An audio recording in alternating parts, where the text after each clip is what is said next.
अदालत के साथ और कोई खेल नहीं खेला जा सकता। पनामा केस के नए बेंच ने आगाज में ही नताइज से आगाह कर दिया। JIT के लिए सरकारी नाम मुस्तरद, शफाफ अफराद का इंतखाब अदलिया खुद करेगी। पाकिस्तान में खबर देने वालों को नहीं, लेकिन खबर लेने वालों को मुकम्मल आज़ादी है। धमकियों, पाबंदियों, जुर्मानों और जिंदगी के खतरात के दरमियान आज हम आज़ादी सहाफत का दिन मना रहे हैं। फायर ब्रिगेड मकाम तक तो पहुंच जाती है, लेकिन आग तक नहीं पहुंच पाती। कराची में बुलंद इमारतें तो उठाई जा रही हैं, लेकिन महकमा फायर ब्रिगेड के मसाइल हल करने वाला कोई नहीं।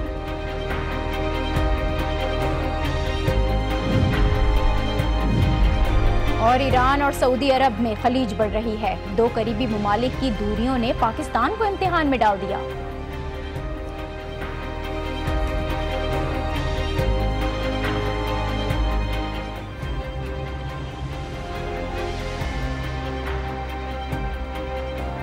अस्सलाम वालेकुम, आप देख रहे हैं न्यूज़ आर विद नाजिया और मैं हूं नाजिया अशर। किसी को अदालत से खेलने की इजाजत नहीं दी जाएगी, ना ही अदालत किसी के हाथों यरगमाल बनेगी। सुप्रीम कोर्ट के ये रिमार्क्स इस बात की गारंटी है कि पनामा केस हर हाल में हतमी अंजाम तक पहुंचे और तहकीकात में कोई कोताही बर्दाश्त नहीं की जाएगी। पहले अदालत उज़्मा ने इस मामले पर फैसला सुनाया, JIT के जरिए तहकीकात का ऐलान किया और अब इस JIT की तश्कील की जिम्मेदारी भी खुद उठाई है। अदालत ने स्टेट बैंक और SECP की जानिब से JIT के लिए जो नाम पेश किए गए थे उसको मुस्तरद किया और अब परसों यानी 5 मई को सिक्योरिटी एंड एक्सचेंज कमीशन और स्टेट बैंक के सरबराहान को 18 ग्रेड से ऊपर जितने भी अफसरान हैं उनकी फहरिस्त के साथ तलब किया गया है। जुमे को अदालत खुद इन फहरिस्तों का जायजा लेगी और JIT में किसको शामिल करना है और किसको नहीं, इसका फैसला किया जाएगा। आज की जो तमाम तर कार्रवाई थी, इससे साफ जाहिर हो रहा है कि अदालत इस मामले में शफाफ तहकीकात चाहती है। किसी भी सूरत किसी भी शख्स को इस मामले पर असरअंदाज नहीं होने देना चाहती, जिसका बरमला इजहार किया गया। आज जस्टिस अजमत सईद ने खुद भी जब इजहार किया, जस्टिस एजाज अफजल भी इस मामले पर बोले और उनके मुताबिक JIT के लिए हीरे जैसे शफाफ अफसरान चाहते हैं। भले ही हर अफसर हीरे जैसा शफाफ नहीं हो सकता, लेकिन अदालत ऐसे लोगों का इंतखाब करेगी जो ईमानदार और अपने काम में महारत रखते हैं। जस्टिस अजमत सईद और जस्टिस एजाज अफजल के ये रिमार्क्स बहुत अहम है, क्योंकि ये दोनों जजेस पनामा केस की समाअत करने वाले बेंच का हिस्सा थे और अब यही दोनों इस फैसले पर अमल के लिए बने स्पेशल बेंच में भी शामिल हैं, जिससे साफ जाहिर है कि अगर JIT की तहकीकात में कोई खलल दिखाई दिया तो अदालत फौरी एक्शन लेगी, क्योंकि जस्टिस अजमत सईद और जस्टिस एजाज अफजल दोनों ही पनामा केस को अच्छे से समझते हैं और आज की कार्रवाई इसकी इब्तिदा है। इसके जो कानूनी पेचीदगियां हैं हम इस पर बात करेंगे। हमें माहिर कानून बैरिस्टर अली जफर साहब ने ज्वाइन किया है। बहुत शुक्रिया अली जफर साहब आपका। अदालत ने आज JIT के लिए पेश किए गए स्टेट बैंक और SECP अफसरान के नाम मुस्तरद किए हैं। एक बहुत ही वाज़ेह पैगाम है जो कि दिया गया है और अदालत इस मामले में कोई कोताही भी बर्दाश्त नहीं करेगी। अदालत ने यह भी खबरदार कर दिया है। अब आज जो ये डेवलपमेंट हुई है, जो कार्रवाई है, इसको आप किस तरह से देखते हैं? जिस तरह हम तज़किरा कर रहे थे पहले भी कि जो JIT की कॉन्स्टिट्यूशन है, उसकी जो तश्कील है, ये मेरा ख्याल है सबसे अहम मरला है इस पूरी इम्प्लीमेंटेशन है जो इस अदालती फ़ैसले के बाद, उसमें ये सबसे एक ज़रूरी मरला था और इसको सुप्रीम कोर्ट बड़े गौर व फिक्र से कर देखेगी और सिर्फ मेरा ख्याल है वैसे लोग उसमें रखेगी जो कि बिल्कुल साफ़ शफाफ हों और जिनकी जो सलाहियत है उस पर किसी को किसी किस्म का कोई शक ना हो। तो मेरा ख्याल है ये बड़ा अच्छी बात है कि सुप्रीम कोर्ट ने अगर समझा कि हमें ये मंजूर नहीं तो उन्होंने फिर दोबारा उनको रद्द करके कहा कि आप मज़ीद लोग लेके आएँ। तो ये मैं जो आगे देखता हूँ अब यही है कि 60 दिन के अंदर अंदर इंशाल्लाह 60 नहीं तो 70 दिन के अंदर अंदर ये फैसला JIT अपनी रिपोर्ट दे देगी और उसके बाद फिर आप जिसा अदालत ने पहले फरमाया है अपने हुक्म में कि वो फिर बैठेगी अदालत और अदालत उस रिपोर्ट के मुताबिक मज़ीद फैसला करेगी। तो बैरिस्टर साहब, आप 60 और 70 दिन की बात कर रहे हैं। पनामा केस का फैसले के मुताबिक 7 दिन में तो ये JIT बननी थी, 60 दिन में तहकीकात मुकम्मल करके सुप्रीम कोर्ट में रिपोर्ट जमा होनी थी, लेकिन 2 हफ्ते हुए हैं, अब तक JIT तश्कील नहीं दी जा सकी। इसीलिए मैंने 60 दिन के कहा, मैंने कहा हो सकता है वो 70-80 दिन भी हो जाएं, क्योंकि इसमें भी 2 हफ्ते लग गया, शायद मज़ीद हफ्ता और भी लग जाए। तो ये डेडलाइन टाइम की दी जाती है कि आप एक कोशिश करें कि उसके अंदर फैसला करें, लेकिन अगर ताख़ीर हो जाए या कोई ऐसी वजह हो जिसकी वजह से मज़ीद टाइम लेना पड़े, तो इसमें 10-12 दिन 15 दिन इधर उधर होने में कोई मेरे ख्याल है हर्ज नहीं है, प्रोवाइडेड के सबसे ज़रूरी चीज़ ये है कि वो जो तहकीकात हैं वो साफ शफाफ हों और वो हो जाएं, जिसके ऊपर फिर सुप्रीम कोर्ट एक फाइनल फैसला कर सके। ठीक है, तो अब तो सुप्रीम कोर्ट ने जो अपना हुक्मनामा उसका है, हर चीज़ वाजे है उसके अंदर कि किस किस इदारे के अफसरान होंगे, किस तरह के अफसरान होंगे। इसके बावजूद ऐसे अफसरान के नाम सामने आना जिस पर अदालत को एतराज़ उठाना पड़ा आज, क्या आप समझते हैं कि केस को तूल देने की भी कोशिश है, डिलेइंग टैक्टिक्स इस्तेमाल की जा रही है, हुकूमत असरअंदाज होने की कोशिश ऐसी कर कोई रही बात होगी? क्योंकि 10-12 दिन जैसा मैंने कहा आगे ऊपर नीचे होने से हुकूमत को फ़ायदा नहीं होगा, अपोजिशन को फ़ायदा नहीं होगा, किसी को फ़ायदा नहीं होगा। इसलिए मेरा ख्याल है वो ताख़ीर की बात नहीं है, लेकिन हो सकता है कि जो SCCP समझता हो या जिस आदमी के ऊपर माद हो सुप्रीम कोर्ट उसको नहीं ठीक समझते या किसी वजह से उनको वो मंजूर नहीं है, तो ऐसी बात तो एक्सपेक्टेड थी। मैं तो एक्सपेक्ट कर रहा था कि ये नहीं होगा कि जो अदारे हैं वो एक पहली बारी एक आदमी देंगे और वो सुप्रीम कोर्ट उनको मान लेगा। मेरा ख्याल है वो सुप्रीम कोर्ट ने ये भी देखना है कि उनकी क्वालिफिकेशंस क्या हैं, उनकी किरदार कैसा रहा है, वो क्या इन्वेस्टिगेशन कर सकेंगे कि नहीं कर सकेंगे, क्योंकि ये अपॉइंटमेंट का जो प्रोसेस है, जिस तरह मैंने कहा, ये बड़ा ज़रूरी प्रोसेस है, लेकिन इसमें सोच विचार की ज़रूरत पड़ती है।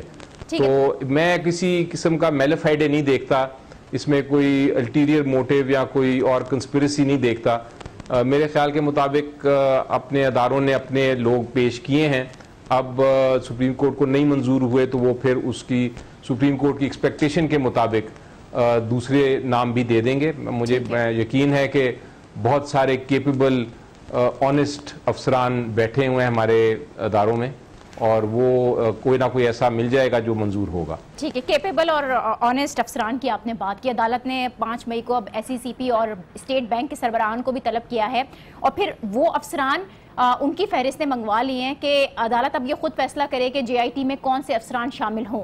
लेकिन सवाल ये है कि आखिर जजेस किस तरह से डिसाइड करेंगे कि कौन से अफसरान हीरे जैसे साफ शफाफ हैं, कौन से नहीं हैं।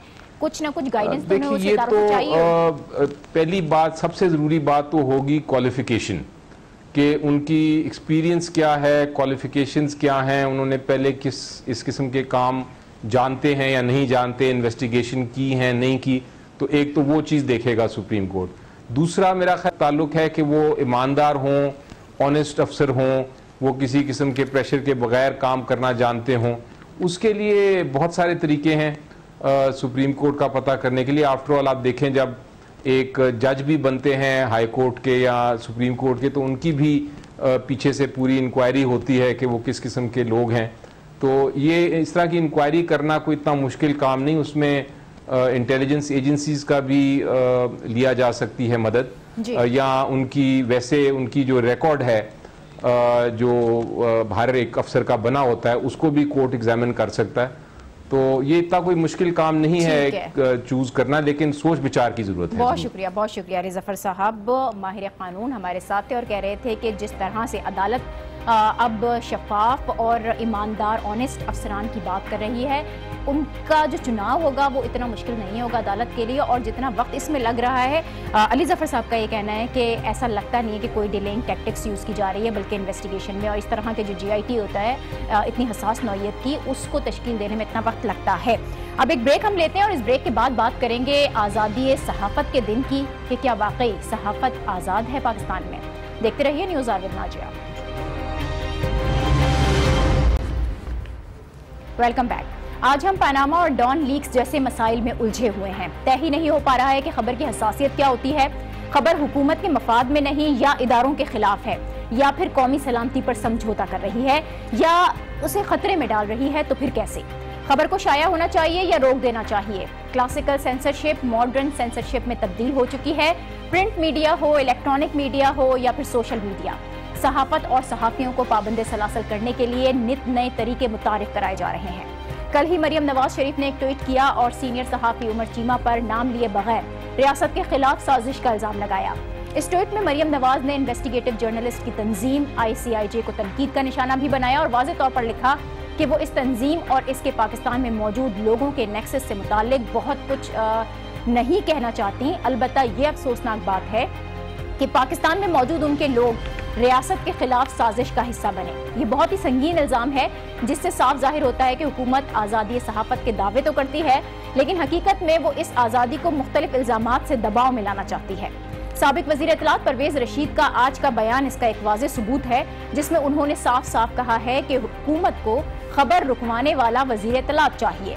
उन्होंने मशवरा भी दिया है कि अगर हुकूमत को यही करना है तो यूनिवर्सिटीज़ में खबर रुकवाने की तालीम देना शुरू कर दे। यानी एक अजीब कशमकश की फिजा है और इसी कशमकश में आज हम वर्ल्ड प्रेस फ्रीडम डे मना रहे हैं। हमले, धमकियां, इग़वा, जबरी बरतरफियां, तनख्वाहों की अदम अदायगी, ये हैं वो हालात जिनमें पाकिस्तान के सहाफ़ी काम करते हैं। अपने फ़र्ज़ की खातिर कई सहाफ़ी अपनी जान भी दे चुके हैं। वली खान बाबर, मूसा खान खेल, सलीम शहजाद, शहजाद खान नामों की एक तवील फहरिस्त है। यही वो वजह है जिसकी बिना पर अब दुनिया भर में सहाफ़ती आज़ादी के लिए काम करने वाली तंजीम रिपोर्टर्स विदाउट बॉर्डर ने भी अपनी सालाना रिपोर्ट जारी की, तो उसमें खबरदार किया है कि दुनिया में सहाफ़ती आज़ादी को इतना खतरा पहले कभी नहीं था जितना कि अब है। इस तंजीम ने सहाफ़ती आज़ादी की बुनियाद पर मुख्तलिफ ममालिक की एक फहरिस्त भी तरतीब दी है, जिसमें नॉर्वे नंबर 1 जबकि शुमाली कोरिया आखिरी नंबर पर है। इस फहरिस्त में पाकिस्तान का नंबर 139वां है। एक तरफ सेंसरशिप है, दूसरी तरफ जो सहाफ़ियों के लिए काम करने के खतरात बढ़ रहे हैं, इस पर हम बात करेंगे। हमें सीनियर सहाफ़ी हामिद मीर साहब ने ज्वाइन किया है। बहुत शुक्रिया हामिद मीर साहब आपका। आज हम आज़ादी सहाफ़त का दिन मना रहे हैं। रिपोर्टर्स विदाउट बॉर्डर्स की अभी मैंने बात की। सालाना रिपोर्ट में ये कहा गया है कि मीडिया की आज़ादी को कभी इतना खतरा लाहक नहीं रहा जितना अब है। मजमूई तौर पर 62% मुल्कों में आज़ादी सहाफ़त ज़बाल पजीर हुई है, लेकिन पाकिस्तान को उन्होंने उन 5 मुल्कों में शामिल किया है जहाँ पिछले साल की बनिस्बत थोड़ी बेहतरी आई है। आपको बेहतरी नजर आती है या फिर आज़ादी सहाफ़त को खतरात मजीद बढ़ रहे हैं? बहुत बहुत शुक्रिया नाजिया। देखिए, जो आप रिपोर्टर्स विदाउट बॉर्डर्स की रिपोर्ट का जिक्र कर रही हैं, यकीनन उसमें जो फिगर्स दिए गए हैं, अगर वो फिगर्स को आप देखें तो पाकिस्तान में आज़ादी सहाफ़त के हवाले से सूरत हाल कुछ बेहतर हुई है, लेकिन जो ग्राउंड रियलिटीज़ है वो डिफरेंट है। हमें फिगर्स पे नहीं जाना, इसलिए मैं आपको जो कमेटी टू प्रोटेक्ट जर्नलिस्ट की जो रिपोर्ट आई है CPJ की, आप उसको देखें तो आपको पता चलेगा कि इस वक्त मजमूई तौर पे पूरी दुनिया में आज़ादी सहाफ़त के लिए ख़तरात बहुत ज़्यादा बढ़ गए हैं और अब एलानिया सेंसरशिप नहीं लगाई जाती, बल्कि गैर एलानिया सेंसरशिप के नए नए तरीके ईजाद कर लिए गए हैं। और इसी लिए मैं ये समझता हूँ कि बज़ाहिर RSF की जो रिपोर्ट है उसके मुताबिक पाकिस्तान में कुछ सूरत हाल बेहतर हुई है, लेकिन ग्राउंड रियलिटी काफ़ी डिफरेंट है। यकीनन माजी की निस्बत अब सहाफ़ियों का जो कत्ल है उसका नंबर कम हो गया है, सहाफ़ियों के अगवा का नंबर कम हो गया है, लेकिन दूसरी तरफ अगर आप वर्किंग जर्नलिस्ट से पूछें तो उसके लिए खतरात तो कम नहीं हुए। उस पर अभी भी प्रेशर है, स्टेट एक्टर्स का भी, नॉन स्टेट एक्टर्स का भी, और सहाफ़ियों को प्रेशराइज करने के नए नए तरीके इख्तियार कर लिए गए हैं हुकूमत। जी, ये गैर एलानिया सेंसरशिप की जो आप बात कर रहे थे, इतने तरीके क्या हैं? आइन के आर्टिकल 19 की हम बात करें, हर शहरी को इत्तलात तक मुकम्मल रसाई की इजाज़त देता है और यही आर्टिकल पाकिस्तान में आज़ादी सहाफ़त की बुनियाद भी है। लेकिन आइन की इस शिक के बावजूद सहाफ़त आज भी आज़ाद नहीं। कहीं ना कहीं आप देख लें, किसी ना किसी तरीके से पाबंदियों में घिरे हुए हैं हम लोग, फिर चाहे पाबंदी कौमी सलामती के नाम पर लगे या किसी और तरीके से। हुकूमत आपको संजीदा लगती है सहाफ़त और सहाफ़ियों के मसाइल हल करने में? देखिए, मैं आपको आर्टिकल 19 का आपने जिक्र किया, तो मैं आपको एक हालिया मिसाल देता हूं कि इस्लामाबाद हाई कोर्ट में एक केस था, तो उसकी समाअत के दौरान एक जज साहब ने कहा कि जो आर्टिकल 19 है उसमें कुछ पाबंदियां भी लगाई गई हैं सहाफ़ियों पे, मीडिया पे कुछ पाबंदियां भी लगाई गई हैं। वो यकीनन पाबंदियां हैं, लेकिन उन वो पाबंदियां नहीं हैं, वो कुछ ज़वाबित हैं।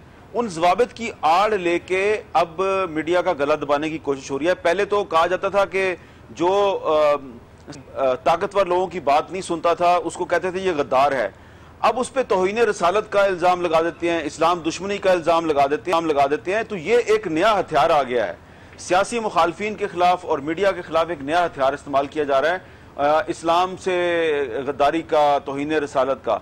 और इस सिलसिले में जो हुकूमत है वो हमें बेबस नजर आती है, क्योंकि खुद हुकूमत पर भी इस किस्म के इल्जाम लग रहे हैं। हुकूमत ने मीडिया प्रोटेक्शन बिल के हवाले से एक ड्राफ्ट तो तैयार किया, लेकिन पिछले दिनों जब वो नेशनल प्रेस क्लब में एक कंसल्टेटिव मीटिंग में हमारे सामने पेश किया गया, मैं भी था वहां पे, तो मुझे वो एक मजाक लगा। उसमें सहाफियों को प्रोटेक्शन देने के हवाले से कोई बात नहीं थी, सिर्फ सहाफियों के नाम पर वजारत इत्तलात कुछ मजीद फंड्स क्रिएट करना चाह रही है, उसमें उनका इंटरेस्ट था। तो मुझे तो उसमें फिलहाल हुकूमत पाबंदियों और जवाबित की जो आप बात करें, इसको हम डिफरेंशिएट कैसे करेंगे? डॉन लीक्स के पैराए में आप आज़ादी सहाफत को कैसे देखते हैं? इंज़िबाती कार्रवाई का मामला हुकूमत ने APNS को भिजवाया हुआ है, ऐसे वाक़यात से बचने के लिए कोड ऑफ कंडक्ट बनाने की भी हिदायत की गई है, तो ये आज़ादी सहाफत पर कदगन ना हो, अब इसको कौन किस तरह से यकीनी बनाएगा?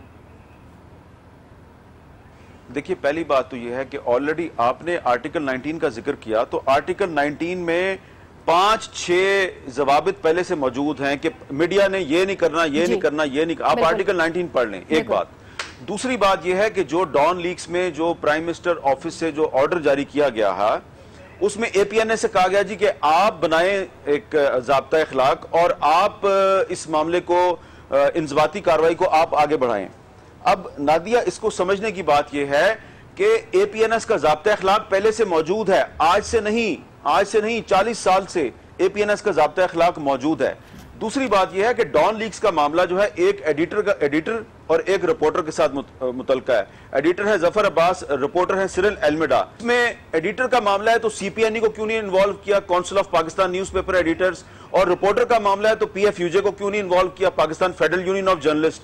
तो इसलिए मैं समझता हूं कि ये आज़ादी सहाफत के लिए खुद सहाफती तंजीमों को आपस में कोऑर्डिनेट करना चाहिए और हुकूमत के हाथ में खिलौना नहीं बनना चाहिए। मैं जाती तौर पे समझता हूं कि APNS को इस सिलसिले में हुकूमत का टूल नहीं बनना चाहिए। ठीक है, सहाफती तंजीमों की अब आप बात कर रहे थे, तो उनकी क्या जिम्मेदारियां बनती हैं ऐसे हालात में कि जब जो रिपोर्टिंग की जा रही है, करप्शन का बाजार गर्म है, गुर्बत की इंतहा है, दहशतगर्दी के खिलाफ जंग हम अलग लड़ रहे हैं, अब पाकिस्तान में सहाफत के आज़ाद ना होने की जिम्मेदारी खुद हम सहाफियों पर कितनी आयद होती है? अपनी कोताहियां कहाँ कहाँ हैं?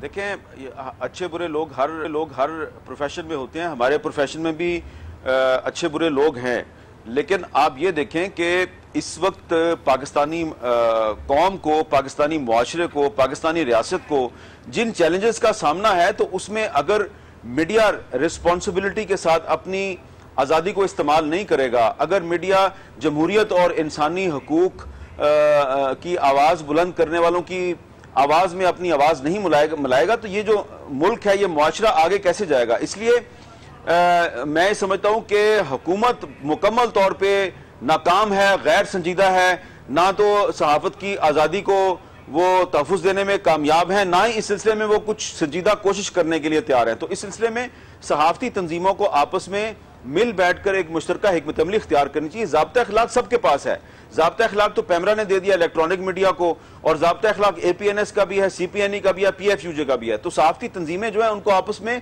मिल बैठ के कोई मुश्तरका हिकमत अमली इख्तियार करनी चाहिए, और ख़ास तौर पर जो अखबारी मालकान हैं, TV चैनल्स के मालकान हैं और वर्किंग जर्नलिस्ट हैं, इनको आपस में मिलना होगा। अगर ये नहीं मिलेंगे और जो मालकान की तंजीमें हैं वो एक ताकतवर ग्रुप का टूल बन जाएंगी और वर्किंग जर्नलिस्ट की तंजीमें दूसरे ताकतवर ग्रुप का टूल बन जाएंगी, तो इसमें अल्टीमेटली सारे स्टेक होल्डर्स मिलकर एक साथ बैठ जाएं। क्या मीडिया मालकान जर्नलिस्ट के साथ बैठेंगे जो तहफ़्फ़ुज़ तक अपने जर्नलिस्ट को नहीं फराहम कर पाते, वर्कर्स को? हमारे यहाँ सहाफ़ी सिर्फ पाबंदी का शिकार नहीं होते बल्कि गैर महफूज भी हैं। 1994 से लेकर आज तक जो 100 से ज़ायद मीडिया वर्कर्स कत्ल किए गए हैं, वली खान बाबर उसके अंदर शामिल है, मूसा खान खेल, सलीम शहजाद खान, बहुत बेशुमार नाम है। आप पर भी कातलाना हमला हुआ, 6 गोलियां आपको भी लगी, आपकी खुशकिस्मती के आप बच गए, लेकिन इस तरह के जो वाकयात सहाफ़ियों के मोराल पर तो असरअंदाज होते हैं। आखिरकार हम आम आदमी हैं, डरते भी तो होंगे सहाफ़ी। ये वाकयात एक आम सहाफ़ी की प्रोफेशनल जिम्मेदारियों पर क्या असर डाल रहे हैं? जो सहाफत है वो पाकिस्तान में एक बहुत खतरनाक पेशा बन चुका है, और पाकिस्तान के आम लोग जो हैं उनको इसकी हकीकत का पता नहीं है। वो ओवर एस्टिमेट करते हैं, वो समझते हैं, वो हमें मीडिया स्टार्स समझते हैं, वो हमें TV एक्टर्स के साथ कंप्रोमाइज करते हैं, हमें कंफ्यूज कर देते हैं, हमें पॉलिटिशियन समझते हैं। हालांकि हम वर्किंग जर्नलिस्ट हैं, और हम जो इस वक्त जो मैं आपके साथ बात कर रहा हूं, आप जो मुझसे पूछ रही हैं, इसकी आपको भी हो सकता है कीमत अदा करनी पड़े, मुझे भी कीमत अदा करनी पड़े, लेकिन हमारी पब्लिक को नहीं पता। तो फिलहाल हम सिर्फ ये कर सकते हैं कि जिस तरह आपने आज के प्रोग्राम में ये मसला उठाया, आप मुझसे सवाल करिए, मैं आपको जवाब दे रहा हूं। तो हमें अवाम को, अपने व्यूअर्स को, रीडर्स को इस पे सेंसिटाइज करने की जरूरत है, उनमें शऊर उजागर करने की जरूरत है, उनको बताना है कि हम आपकी आवाज बनने की कोशिश करते हैं, हम आपके हकूक के लिए लड़ रहे हैं, और हम जब आप तक सच पहुंचाना चाहते हैं तो इसके रास्ते में हमें रुकावट का सामना करना पड़ता है। हमारे जो ओनर्स हैं उन पे भी प्रेशर आता है, हम पे प्रेशर आता है, और इसके लिए आपको हमारे साथ खड़े होना होगा। अगर अवाम हमारे साथ खड़े होंगे तो तभी हमारा सर्वाइवल मुमकिन है, अगर अवाम हमारे साथ खड़े नहीं होंगे तो हमारा सर्वाइवल मुमकिन नहीं है। मेरा आखिरी सवाल है आपसे, आज वर्ल्ड प्रेस फ्रीडम डे हम मना रहे हैं, आप ऐसे में पाकिस्तान में जर्नलिज्म का मुस्तकबिल क्या देखते हैं? नादिया जी, आपने बहुत मुश्किल सवाल किया मुझसे।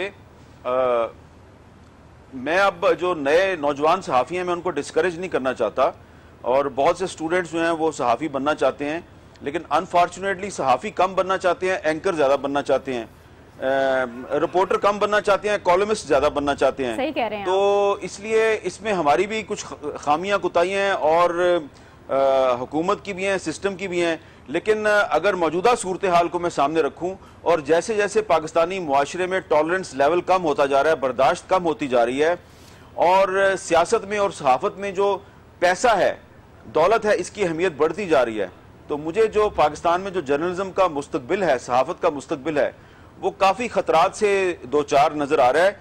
लेकिन मैं नाउमीद नहीं हूँ, मायूस नहीं हूँ। मुझे उम्मीद है कि अगर आप जैसे लोग जो हैं वो इसी तरह सवाल उठाते रहेंगे, और हम कुछ ना कुछ जवाब देते रहेंगे, और कुछ ना कुछ सच बोलने की कोशिश करते रहेंगे, तो सहाफत का मुस्तकबिल जो है वो रोशन हो सकता है। सहाफत का मुस्तकबिल जो है वो पार्लियामेंट और जुडिशरी की आज़ादी से वाबस्ता है। पार्लियामेंट अगर खुद मुख्तार होगी, जुडिशरी अगर आज़ाद होगी, तो सहाफत भी आज़ाद होगी। अगर पार्लियामेंट बेबस होगी, पार्लियामेंट मजबूर होगी, पार्लियामेंट लाचार होगी, और जुडिशरी इंडिपेंडेंट फैसले नहीं कर सकेगी, सहाफत का मुस्तकबिल भी जो है वो खतरात से दो चार रहेगा। तो जितनी पार्लियामेंट इस वक्त आज़ाद है और जितनी जुडिशरी आज़ाद है, उसके मुकाबले में अगर सहाफत 50% भी आज़ाद हो जाए तो हमारा मुस्तकबिल जो है वो रोशन हो सकता है। लेकिन फिलहाल ग्राउंड रियलिटी ये नहीं है। बहुत शुक्रिया हामिद मीर साहब हमारे साथ थे, और आज़ादी सहाफ़त का दिन जो हम आज मना रहे हैं, बहुत ही मुफस्सिल गुफ्तगू रही। खतरात बहुत ज़्यादा हैं, लेकिन नाउमीदी और मायूसी नहीं है। हम एक ब्रेक लेते हैं, और इस ब्रेक के बाद वापस आएंगे तो कराची में फायर ब्रिगेड की इस्तिताअत पर बात करेंगे, क्योंकि गर्मी बढ़ रही है और साथ साथ आग लगने के जो वाक़यात हैं उसमें भी इजाफा होता जा रहा है। लेकिन हमारे फायर ब्रिगेड महकमे की जो इस्तिताअत है वो कम हो रही है। देखते रहिए न्यूज़ आर विद नाजिया।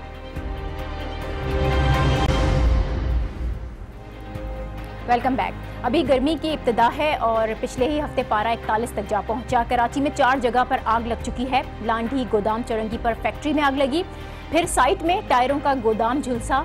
नौरत चौरंगी पर चमड़े की फैक्ट्री आग की जद में आई, और इतवार को आया चुंदरीगढ़ रोड पर 19 मंजिला इमारत थी जिसमें आग लगी, और आग बुझाने में फायर ब्रिगेड को तकरीबन 12 घंटे लगे। मुख्तसरन ये कि गर्मी में शिद्दत के साथ आग लगने के वाक़यात में भी शिद्दत आ रही है, और ये नेचुरल है। गर्मियों में आग लगने के वाक़यात ज़्यादा रिपोर्ट होते हैं, लेकिन हैरानी की बात यह है कि फायर ब्रिगेड के पास 18 मंजिल से ऊपर लगने वाली इमारत में आग से निपटने के लिए कोई इक्विपमेंट मौजूद नहीं है। यानी अगर किसी इमारत की 18 मंजिल तक आग लग जाए तो फायर ब्रिगेड बुझा सकता है, और उससे ऊपर जाकर कहीं आग लग जाए तो उसके बाद उस पर आग पर काबू पाना फायर ब्रिगेड के बस की बात नहीं है। कराची जैसा शहर जहां 20 मंजिल से ऊपर इमारतों की तादाद शायद दर्जनों में है और उससे भी ज़्यादा हो सकती है, वक्त गुजरने के साथ साथ ऊंची ऊंची इमारतों में इजाफा हो रहा है। आया चुंदरीगढ़ रोड पर हबीब बैंक की इमारत 20 मंजिल से ज़्यादा है। इसी से कुछ दूर पर जाएं तो MCB की इमारत है, बुलंदोबाला इमारत। उसी के साथ टेक्नो सिटी टावर 19 मंजिला, ओशन टावर तकरीबन 30 मंजिल तवील है, और इन सबसे बढ़कर क्लिफ्टन में ज़ेर तामीर बहरिया आइकॉन टावर 62 मंजिला है। ऐसे शहर में जहां तेज़ी से ऊंची ऊंची और जदीद इमारतें बनाई जा रही हैं, वहां आग बुझाने के लिए आज भी 25 साल पुराना फायर टेंडर्स और स्नॉर्कल्स इस्तेमाल किए जा रहे हैं, जो सिर्फ 18 मंजिल तक पहुंच सकते हैं, वहीं तक पानी प्रेशर से फेंक सकते हैं। चीफ फायर ऑफिसर तहसीन सिद्दीकी ये कहते हैं कि इससे ऊपर पानी फेंकना मुमकिन ही नहीं है। तो फिर आग लगने की सूरत में अगर शहर में कोई नाखुशगवार वाक़या पेश आता है तो कैसे बचा जाए? इंतज़ामिया की तैयारी इस पर क्या है और क्या करना चाहिए? इस पर हम बात करेंगे। Fire protection expert Fawad Atiq बारी ने हमें ज्वाइन किया है। बहुत शुक्रिया फवाद साहब आपका। ये जो सिचुएशन है शहर के अंदर, बड़ी पूरा शहर आप घूम रहे हैं तो बड़ी बड़ी इमारतें बनती चली जा रही हैं और मुस्तकिल एक इमारतों का जाल बिछ रहा है। लेकिन ये सुनना कि 18 मंजिल के बाद अगर ऊंची आग लगी हुई है तो हमारा फायर ब्रिगेड महकमा उसको बुझा ही नहीं सकता, क्या वाकई इसी किस्म की सूरत हाल है? आप दुरुस्त कह रही हैं, बिल्कुल यही सूरत हाल है। हमारे पास जो स्नार्कल कराची में मौजूद है वो एक ही काम कर रही है, जिसमें 3 हैं। 3 में से एक काम कर रही है जो सिर्फ 10 मंजिला इमारत तक काम कर सकती है, उसके बाद उससे ऊपर नहीं जा सकती। इसी तरह इस पूरे शहर में टोटल 14 फायर टेंडर्स जो हैं वो ऑपरेशनल हैं, जो इस शहर की हिफाजत के लिए या तो सिर्फ 10% शहर को कवर कर सकते हैं या 10% की इस्तिताअत रखते हुए पूरे शहर को कवर करने की कोशिश कर रहे हैं। तो फायर ब्रिगेड का इदारा वाकई इस वक्त बहुत कमज़ोर है। इस कराची जैसे शहर में खुदा न खास्ता वही वाली बात कि अगर एक वक्त में 2 जगह आग लग जाए तो फायर ब्रिगेड के लिए बड़ा मुश्किल हो जाएगा। और जो परसों आग लगी थी उसमें भी यही हुआ है कि अल्हम्दुलिल्लाह 4 जानें थीं जो फायर ब्रिगेड के जवान, इनकी बहादुरी में, शुजाअत में कोई हमें इसमें खुदा न खास्ता शक नहीं है। मैन पावर मौजूद है?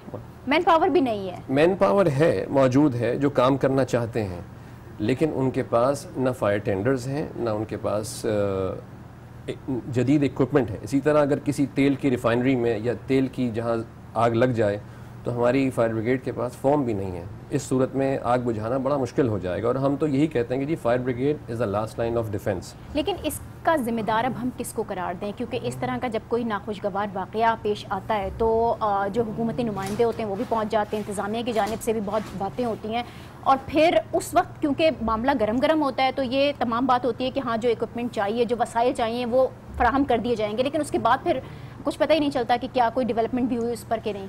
आप सही कह रही हैं, कराची जैसे शहर में जहाँ जिसके सियासी मामलात हैं, सियासी पेचीदगियाँ हैं, 8-9 साल से कोई तरक्याती काम नहीं हुए, वहीं फायर ब्रिगेड का भी बुरा हाल है। हम जहाँ एज़ फायर प्रोटेक्शन एक्सपर्ट लोगों को बताते हैं वो यही कहते हैं कि भाई अगर आपके पास आपकी अपनी बिल्डिंग है तो अपना इंतज़ाम ख़ुद कर लीजिए, ताकि fire brigade is the last line of defence. आग लगने की सूरत में आपको अपना इंतज़ाम ख़ुद करना है और अपनी आग पर ख़ुद काबू पाना है।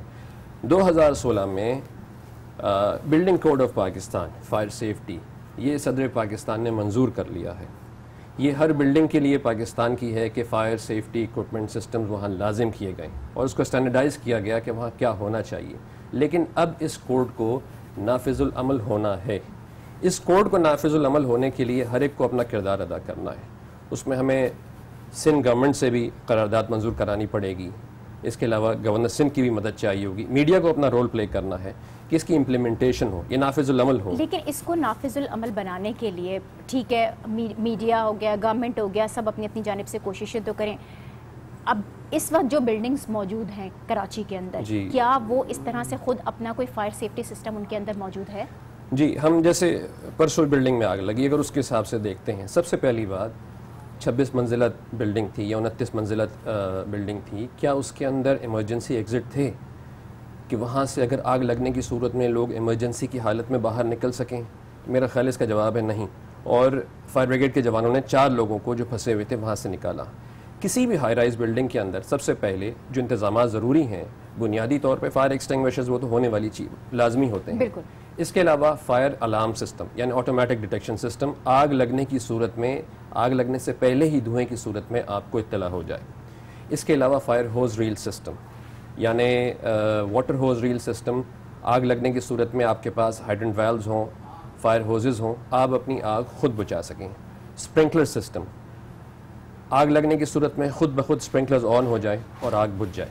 ये जो तमाम तर चीज़ें आप जिनकी निशानदही कर रहे हैं, ये यहाँ कहीं नज़र आती हैं? यहाँ चंद नई बिल्डिंग्स में, जैसे आपने क्लिफ्टन की बात की, तो क्लिफ्टन की 1-2 बिल्डिंग्स में ये सारी सहूलतें मौजूद हैं। बल्कि इसके साथ साथ आपको ऑपरेशन रूम भी चाहिए, ट्रेन स्टाफ भी चाहिए, वार्डन्स भी चाहिए, उनकी ड्रिल्स भी चाहिए। अभी कुछ अर्से पहले होटल में आग लगी थी शारा फैसल, मैं उसी की तरफ इशारा करना चाह रही हूं जनाब। उसमें अल्लाह का शुक्र है कि सिर्फ 13 अमवात हुई। जहाँ 600 लोग सोए हुए थे वहाँ अमवात ज़्यादा भी हो सकती थी। हमारा फायर ब्रिगेड कमज़ोर ज़रूर है, लेकिन हमारे लोगों ने वहाँ काम किया, रेंजर्स ने काम किया, लोगों को निकाला, बहुत तेज़ी से काम करके निकाला। बिल्कुल, अगर खुदा ना खास्ता वो सपोर्ट नहीं होती, वो रेंजर्स और फायर ब्रिगेड की तरफ से, तो जानी नुकसान कहीं ज़्यादा हो सकता था। तो यही बातें हैं कि वो भी एक ऐसा होटल जिसमें 600 लोग रात को सो रहे हैं, उसमें बड़ी जिम्मेदारी आ जाती है कि आपके पास ट्रेन स्टाफ, वार्डन्स, दिन रात के लोग, ड्रिल्स, ये सारी चीज़ें बहुत ज़रूरी हैं। लेकिन क्या उस वाक़े के बाद आपको लगता है कि कुछ तब्दीली आई और इस बात का इदराक हुआ हुकूमत को भी, इंतज़ामिया को भी, कि इस किस्म का नाखुशगवार वाक़या दोबारा ना हो तो कुछ कर लिया जाए इसकी इम्प्लीमेंटेशन के लिए? जी, कमेटियाँ बनती हैं, बातचीत होती है, लेकिन अमल दरामद कम होता है। हम तो अल्हम्दुलिल्लाह पिछले 50 बरसों से जैसे पाकिस्तान में हमारी कंपनी ये कोशिश कर रहे हैं कि किसी तरह शऊर बेदार किया जाए। मैं भी जब मीडिया के साथ बैठता हूँ, आपके साथ भी बैठूंगा, तो इस तवस्सुत से चंद एक सवाल ज़रूर करूँगा लोगों के लिए कि अगर खुदा ना खास्ता कोई हादसा हो जाए तो उनको क्या करना चाहिए। लेकिन उमूमी तौर पर हुकूमत की तरफ से इस मामले को संजीदगी से लेना चाहिए कि कराची जैसे शहर में फायर ब्रिगेड का निज़ाम बहुत कमज़ोर है। जो बिल्डिंग्स यहाँ पे हैं उनके अंदर आग बुझाने के इंतज़ामात नहीं हैं, 80% 90% इमारात में नहीं हैं, और उसमें होना चाहिए। और जहाँ तक घरों का ताल्लुक़ है, हम ये कहते हैं कि an extinguisher at hand is better than 2 fire trucks on the way. एक एक्सटिंग्विशर के हाथ में होना 2 फायर ट्रक्स से बेहतर है। तो हम, अच्छा, दूसरी बात, फायर ब्रिगेड का तो यहाँ ये हाल है कि 16 इनका नंबर है। हमारे, मेरे ख्याल लोगों को नंबर भी नहीं पता, और अगर पता है तो 16 का नंबर काम नहीं कर रहा पिछले 3 सालों से। मैं इनको चेक करता हूँ तो 3 साल से 16 काम नहीं कर रहा। आपके तवज्जुह से, मीडिया के तवज्जुह से ये बात जानी चाहिए कि 16 को सबसे पहले काम करना चाहिए, क्योंकि लोग किस पे इत्तला देंगे। बाकी वसाइल तो बहुत दूर की बात है, कम से कम आप लोगों की बात ही सुन लें। ये कराची 16 है, पंजाब में और पाकिस्तान के दूसरे इलाकों में 1122 है। ठीक है, तो ये नंबर को सही होना चाहिए इस हवाले से, वरना लोग 15 पे कॉल कर रहे होते हैं, पुलिस को बता रहे होते हैं, पुलिस के थ्रू मैसेज जा रहा होता है, फायर ब्रिगेड 1 घंटे की ताखीर से और 1 घंटे की ताखीर काफ़ी उसमें टाइम भी लगता है। बहुत शुक्रिया फवाद अतीक बारी आपका, फायर प्रोटेक्शन एक्सपर्ट हमारे हमरा थे, और किस तरह से किसी भी नाखुशगवार वाक़े से बचने के लिए क्या तरकीब इस्तेमाल करनी चाहिए और किस तरह से हमें अपना जो फायर ब्रिगेड महकमा है उसको फ़ाल बनाना है, इस पर हमने बात की। अगली स्टोरी की जानिब चलेंगे और बात करेंगे शाम में अमेरिका और रूस जंगबंदी पर जो मुत्तफ़िक हुए हैं, लेकिन अब यमन में जंग के बादल मंडलाने लगे हैं। सऊदी अरब ने वाज़े तौर पर यमन में ज़मीनी कार्रवाई का ऐलान किया है। ईरान सऊदी अरब ताल्लुकात कशीदा हुए हैं और इस सब ने पाकिस्तान को इम्तिहान में डाला है। दोनों ममालिक के साथ ताल्लुकात में तवाज़ुन बरकरार रखना पाकिस्तान के लिए मुश्किल होता चला जा रहा है। किसको खुश करें, किसको नाराज़ करें, पाकिस्तान फ़िलहाल इस बात के हक़ में है और ना ही अफोर्ड कर सकता है, क्योंकि सऊदी अरब हमारा अहम दोस्त है तो ईरान हमारा पड़ोसी है। और हाल ही में पाकिस्तान के साबिक़ आर्मी चीफ जनरल राहील शरीफ ने इस्लामी फ़ौजी इत्तेहाद की सरबराही संभाली और अब सऊदी अरब यमन में ज़मीनी कार्रवाई करने जा रहा है। ऐसे में हर जानिब ये सवाल उठ रहा है कि इस्लामी फ़ौजी इत्तेहाद इस कार्रवाई का हिस्सा होगा या नहीं। हालात काफ़ी एक मरतबा फिर टेंस नज़र आ रहे हैं। ईरान और सऊदी अरब में तनाव ख़तरनाक सूरत इख्तियार करता जा रहा है। सऊदी अरब के वज़ीर दिफ़ा का जो हालिया इंटरव्यू है उसने सूरत हाल को और वाज़ेह किया है। उनका मौक़िफ़ क्या है, इस पर आपको एक रिपोर्ट दिखाते हैं। अल्लाहु अकबर। सऊदी अरब और ईरान में तनाव बढ़ गया। ईरान से मफाहमत नहीं हो सकती, सऊदी वज़ीर दिफा ने पैगाम दे दिया। मोहम्मद बिन सुलेमान ने इल्जाम लगाया है कि ईरान सऊदी अरब को नुकसान और मुस्लिम उम्मा पर कब्जा करना चाहता है। सऊदी अरब ने यमन में हौसी बागियों के खिलाफ जमीनी कार्रवाई का ऐलान कर दिया और इल्जाम लगाया कि ईरान बागियों की मदद कर रहा है। सऊदी वज़ीर दिफा का कहना है कि सऊदी अरब हर मनफी इक़दाम का जवाब देने के लिए तैयार है। इस बयान के बाद सऊदी अरब और ईरान के दरमियान कशीदगी मजीद बढ़ गई है।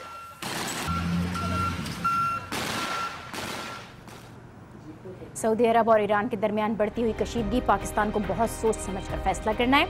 आज के प्रोग्राम से इतना ही। कुछ और स्टोरीज पर और तज्ज़िया और तबसरों के साथ कल फिर हाजिर होंगे। देखते रहिए न्यूज़ आवर विद नाजिया।